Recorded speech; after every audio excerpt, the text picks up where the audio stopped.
लगातार 3 जीत और फिर मिलती है लखनऊ में सीएसके को हार, जो उनके प्लेऑफ के समीकरण को बिगाड़ भी सकती है। कैसे हुआ ये सब, करेंगे बात। स्वागत है आपका ESPN cricket for time out Hindi में, और हमारे साथ इस मैच के रिव्यू के लिए मौजूद हैं Ambati Rayudu. Welcome Ambati. Thank you. Rayudu भाई, अगर इस मैच की हम बात करें तो ऐसा लगा कि शायद एक टीम पिच को पढ़ पाने में चूक गई थी। मैं इसलिए कह रहा हूं कि आपने देखा होगा टॉस के वक्त ऋतुराज गायकवाड़ बोलते हैं कि 170-180 अगर हम बनाएंगे इस पिच के ऊपर में तो ठीक रहेगा, लेकिन जिस तरीके से चेस किया मिचेल मार्श की वो पारी और LSG ने, शायद वहीं पर बड़ी चूक हो गई CSK से। मुझे लगता है कि उस पिच के ऊपर बहुत सारे बल्लेबाज थोड़ा स्ट्रगल किए हैं। हम दोनों तरफ देखे हैं कि बल्लेबाज स्ट्रगल किए हैं, बट मिच मार्श का जो स्पेशलिटी है, जो शॉर्ट ऑफ लेंथ गेंद के खिलाफ जो चक्के जड़ सकते हैं, क्योंकि वेस्टर्न ऑस्ट्रेलिया से आते हैं जिधर गेंद बहुत तेज़ आती है, बल्ले पे थोड़ा बाउंस ज़्यादा रहता है। तो मुझे लगता है ये वैसा वाला पिच था जिधर बाउंस और पेस थोड़ा ज़्यादा था, उस कारण CSK के बल्लेबाज थोड़ा स्ट्रगल किए। बट वही लेंथ जब मिच मार्श के खिलाफ डाले थे तो अंत में उनका स्ट्रेंथ में तब्दील हो गया था। तो मुझे लगता है कि उधर थोड़ा फ़र्क पड़ गया है इस मैच में। एक ठीक है, बिल्कुल आपने सही कहा, लेकिन जो हमने देखा वो ये देखा कि CSK के टॉप ऑर्डर बैटर्स के खिलाफ LSG के गेंदबाजों ने शॉर्ट ऑफ लेंथ गेंद, हार्ड लेंथ का ज़्यादा इस्तेमाल किया, और सैमसन हो, ऑर्विल हो, ब्रेविस हो, वो उसी तरीके से आउट होते हुए नजर आए। क्या यहाँ पर CSK के बॉलर्स को भी चाहिए था रायडू भाई कि आप वही गेंद का इस्तेमाल करें, क्योंकि बहुत कम short of length bouncers, hard length पर उतनी ज़्यादा गेंदें नहीं देखी जितनी उस पारी में हमने देखी थी। नहीं, उधर थोड़ा इसलिए स्ट्रगल किए क्योंकि अगर आप चेपॉक के पिच देखोगे तो थोड़ा अलग पिच है। उधर बाउंस ज़रूर है बट इतना गति के साथ बाउंस नहीं होता है, इधर थोड़ा गति भी ज़्यादा था। तो उस कारण CSK के बल्लेबाजों ने स्ट्रगल किया शॉर्ट बॉल के खिलाफ। बट जब मिच मार्श के खिलाफ ये लोग शॉर्ट ऑफ लेंथ डालने गए, बाउंसर नहीं डालने गए, बट शॉर्ट ऑफ लेंथ जब डालने गए तो बहुत आसानी से लेंथ पिक कर रहे थे।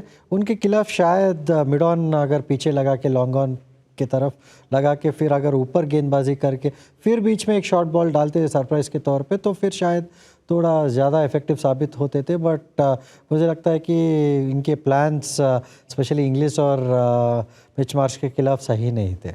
क्या एक प्लान में और चूक हुई कि पावर प्ले में आपके जो सबसे अच्छे गेंदबाज हैं अकील हुसैन, आपने उनको आज बाहर रखा, क्या वो थोड़ा भारी पड़ गया? देखो, अपन हाइंडसाइड पे ये तो बोल सकते हैं, बट मुझे नहीं लगता है कि उनका ज़्यादा आज फ़र्क नहीं पड़ा है, क्योंकि फास्ट बॉलर ज़्यादा इफ़ेक्टिव रहे हैं इस पिच के ऊपर। तो सही निर्णय था। बट आप एक न्यू बॉल का फास्ट बॉलर और एक ला सकते थे अगर आपके पास बेंच पे है तो ओवरसीज़ के फास्ट बॉलर, तो शायद वो रूट जा सकते थे। बट बीच में ओवर डालने वाले फास्ट बॉलर ज़रूरी था, तो इसलिए गुरजपनीत के साथ गए थे। बट रणनीति में ज़्यादा हम ये नहीं कह सकते कि चूक हुई है, बट एग्जीक्यूशन में बहुत ज़्यादातर चूक हुई है। अंशुल कंबोज का ये दिन कैसा उनको लगेगा, कैसे याद करेंगे, क्योंकि 8 सिक्सेस उनके खिलाफ में IPL इतिहास में सिर्फ दूसरे गेंदबाज जिनको एक मैच में 8 छक्के लगे हों, रिंकू सिंह 2023, और अब मिचेल मार्श ने, वो यश दयाल थे, और ये अंशुल कंबोज 2.4 ओवर 63 रन्स। बिल्कुल ऐसा लगा कि शायद उनका दिन ही नहीं था। बिल्कुल दिन ही नहीं था, क्योंकि इनका अच्छा टूर्नामेंट चल रहा है। कभी कभी हो सकता है ऐसा, मतलब अभी क्या ही कहे, क्योंकि बहुत सारे बॉल, इतने गंदे बॉल भी नहीं थे। सिर्फ एक बॉल थोड़ा ख़राब था, वो पहले ओवर में जब मिच मार्श के आखिरी गेंद जो ओवर का था वो थोड़ा down the leg full toss गया था। बट उसको छोड़ के इतने ख़राब गेंद थे नहीं वो। तो कभी कभी हो जाता है इस गेम में कि आपका ऐसा दिन चले। बट मुझे एक ही चीज़ लगता है कि जो ग्राउंड में उनके आसपास थे, तो वो लोग आके थोड़ा उनको समय लेने के लिए कह सकते थे, या कुछ अलग डिलीवरी डालने के लिए कह सकते थे। वो जो क्रिकेट स्मार्ट वाला इनपुट रहता है वो उनके आसपास नहीं था। और CSK टीम में वैसे भी आप अगर देखोगे, थोड़े क्रिकेट एक्सपीरियंस वाले स्मार्ट हेड्स जो वो लोग थोड़ा कम है उधर। उसको थोड़ा बिल्डअप करना पड़ेगा। संजू को थोड़ा ज़्यादा जाके बॉलर से बात करना पड़ेगा, या ऋतु को आके समझाना पड़ेगा, क्योंकि जब गेम उनके तरफ नहीं जा रहा है। हम RCB के खिलाफ भी देखे थे चिन्नास्वामी में, जब टिम डेविड मार रहे थे तब भी ये माहौल नज़र आया, आज भी वो माहौल नज़र आया। वो मोमेंट में लॉस्ट हो जा रहे, खो जा रहे। बट वो मोमेंट में सोचना चाहिए, टाइम थोड़ा लेना चाहिए, और फिर कमबैक सही तरह करना चाहिए। नहीं तो इतने रन नहीं पड़ते थे। और जिस हिसाब से आज आकाश सिंह की गेंदबाजी रही राडू भाई, ऐसा लगा कि पहला मैच इस सीजन का खेल रहे थे, छुपा के रखे हुए थे, छुपा रुस्तम साबित हुए, ऑन द ट्रॉट 4 ओवर करते हैं, 3 बड़ी विकेट लेते हैं, जिसमें 3 ओवर पावर प्ले में। कितना इंप्रेस किया आपको उन्होंने?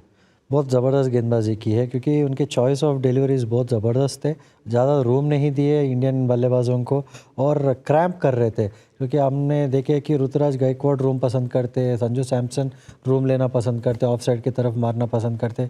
इन सबको थोड़ा क्रैम्प किए और शॉर्ट ऑफ लेंथ गेंदबाजी की और उनके एक्शन में भी थोड़ा बदलाव मैंने देखा है कि पिछले कुछ सालों में जब IPL खेले थे, हम भी थे साथ में, हमारे टीम में खेल रहे थे, तब थोड़ा साइड ऑन थे, बट अभी थोड़ा ओपन अप हो गए, उस कारण उनको कंट्रोल ज़्यादा मिल रहा है। तो मुझे लगता है कि बहुत इम्प्रूव करके आए और एक बहुत बेहतरीन प्रदर्शन था आज। और एक और यंगस्टर कार्तिक शर्मा, जिन्होंने एक बेहतरीन पारी खेली, 71 रन बनाए। ऑलमोस्ट ऐसा लगा कि जो CSK के लिए एक शिवम दुबे से पहले वही पूरी नैया संभाल रहे थे। कैसे आप उनकी इस पारी को आंकेंगे? बहुत ब्यूटीफुली पेश किए इनिंग्स को।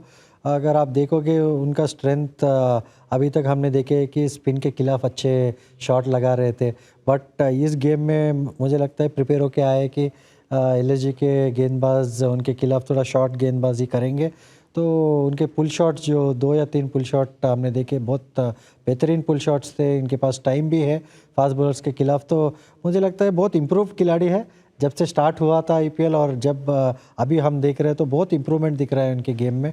और इस कारण भी इम्प्रूवमेंट दिख रहा है क्योंकि 4 नंबर में आके थोड़े समय ले सक रहे हैं, फिर बाद में थोड़ा इनिंग्स को बिल्ड करके फिर बड़े शॉट लगा रहे हैं। तो कोई भी युवा बल्लेबाज को 6 या 7 नंबर पे खिलाना सही होता नहीं है early part of the career में, तो एक अच्छा मूव है CSK के द्वारा उनके 4 या 5 नंबर पे खिलाना। चलिए, और अब हम देख लेते हैं वो चीज़ जिस पर सभी की निगाहें हैं, पॉइंट्स टेबल। और अंबती, अगर यहाँ पर देखिए, एक स्थान का नुकसान हुआ है, 6 पर आ गए हैं CSK बिना खेले। RR नेट रन रेट की वजह से इनसे ऊपर चली गई है। अभी भी CSK के पास 2 मैचेस बाकी हैं, हैदराबाद के खिलाफ खेलना है और एक खेलना है आपको गुजरात के खिलाफ। क्या उम्मीद अभी भी करें हम CSK से प्लेऑफ्स के लिए? देखो, बहुत मुश्किल तो होगा, कितना आसान नहीं रहेगा क्योंकि SRH अच्छे फॉर्म में है और GT को अहमदाबाद में हराना बहुत मुश्किल होता है। तो मुझे लगता है कि अपना स्ट्रेंथ के ऊपर खेलना पड़ेगा और अगर विकेट थोड़ा अगर स्लो विकेट दे सकते हैं SRH के खिलाफ, अगर हो पॉसिबल है, अगर वैसा विकेट मिला है तो फिर CSK को एक अच्छा गेम खेलने को मिलेगा। मगर अगर फ्लैट विकेट देंगे तो SRH के खिलाफ बहुत मुश्किल हो जाएगा क्योंकि ओवरटर्न भी नहीं है। तो बीच के ओवर नूर और ओवरटर्न का जो कॉम्बिनेशन था वो तो टूट गया अनफॉर्चुनेटली। तो इनको थोड़ा अगर किस्मत साथ दे के विकेट, थोड़ा स्लो विकेट मिलेगा तो फिर CSK के लिए अच्छा रहेगा। एक चीज़ जो इनके फेवर में अभी भी जा रही है कि अगर ये दोनों मैच जीत जाएं, 16 अंक हो जाए, और अगर RCB भी अपने दोनों मैच जीत जाए, पंजाब को हरा दे और हैदराबाद को हरा दे, तो वो सीधे 18 पर जा सकते हैं। SRH अपना दोनों मैच हार जाए तो अभी भी उस स्थिति में CSK के पास मौका रहेगा। अंबती भाई, बिल्कुल मौका है क्योंकि आपके हाथ में है क्वालिफाइंग अभी भी। आप दूसरे टीम्स के ऊपर ज़्यादा निर्भर करने का भी ज़रूरत नहीं, आप 2 जीतिए और फिर बहुत अच्छा चांस बनता है क्वालिफाई होने के लिए। तो अपना काम पे ध्यान देना पड़ेगा, अपने स्ट्रेंथ्स पे ध्यान देना पड़ेगा, अपने जो इश्यूज है उसको एड्रेस करना पड़ेगा। तो फिर अपने अंदर ही पूरा आंसर है अभी उनके पास, तो जाके बस एक्सप्रेस करना बाकी है। चलिए देखते हैं क्या होता है। वैसे अभी भी चांसेस तो हैं, कल ये भी हो सकता है कि एक टीम के ऊपर में क्यू भी लिखा जाए। अगर GT ने KKR को हरा दिया तो वहां पर एक क्यू भी हम देख सकते हैं पॉइंट्स टेबल में। फिलहाल बहुत बहुत शुक्रिया अंबती जुड़ने के लिए, तमाम बातचीत के लिए, और आपका भी बहुत बहुत शुक्रिया। जैसे जैसे IPL अपने अंतिम पड़ाव तक पहुंच रहे हैं, मुकाबले इसी तरीके से उलटफेर वाले हमें देखने को मिल रहे हैं, रोमांच से भरपूर। और आप देखते रहिए ESPN cricket 4 time out Hindi.